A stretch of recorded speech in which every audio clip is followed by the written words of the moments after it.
Cette actualité vous est présentée en collaboration avec Cryptost Academy. Ayez un temps d'avance sur le marché crypto en rejoignant notre communauté premium. Donald Trump suspend la guerre commerciale. Le marché crypto réagit favorablement. Alors que Donald Trump avait imposé des taxes douanières de 25% sur les produits issus du Mexique et au Canada, le président des États-Unis a finalement fait machine arrière, du moins le temps qu'un potentiel accord soit trouvé. Une nouvelle favorablement accueillie par le marché des crypto-monnaies.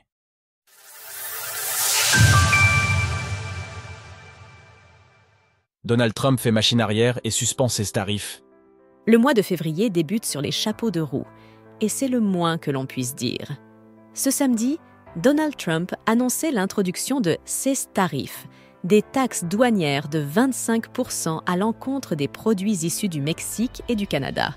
Dans la foulée, les deux pays frontaliers des États-Unis ont présenté leurs contre-mesures en représailles. Devant le lancement de cette guerre commerciale, le marché des crypto-monnaies a réagi négativement durant le week-end. Si le cours du Bitcoin, BTC, a été impacté, voyant son prix chuter de près de 8%, ce sont les altcoins, notamment l'Ether, ETH, qui ont été les plus touchés.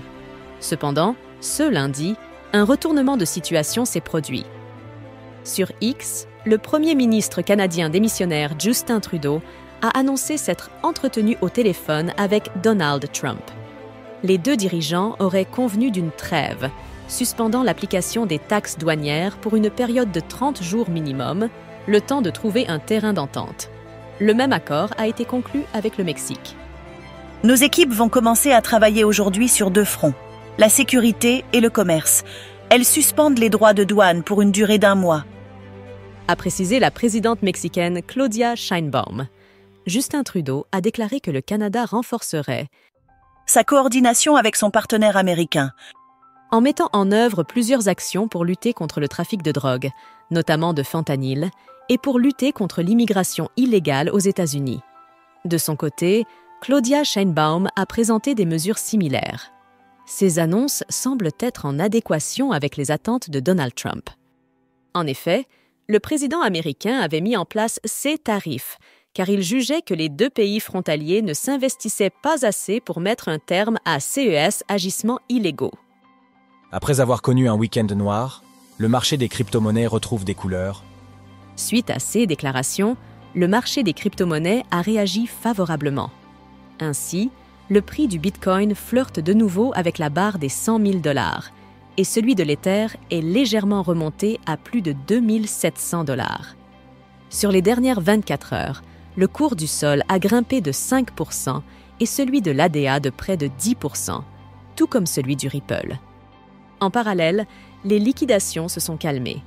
Après que plusieurs milliards de dollars en crypto aient été liquidés les 1er et 2 février, les données on-chain recensent 550 millions de dollars de liquidation sur les dernières 24 heures, soit 3 à 4 fois plus que les jours précédents.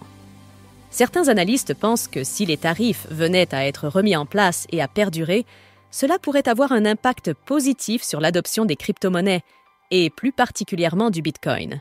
C'est le cas de Jeff Park, responsable des stratégies alpha chez Bitwise, qui affirme que le monde n'a pas encore compris comment une guerre commerciale prolongée pourrait être bénéfique pour le BTC. Retrouvez toutes les actualités crypto sur le site cryptost.fr.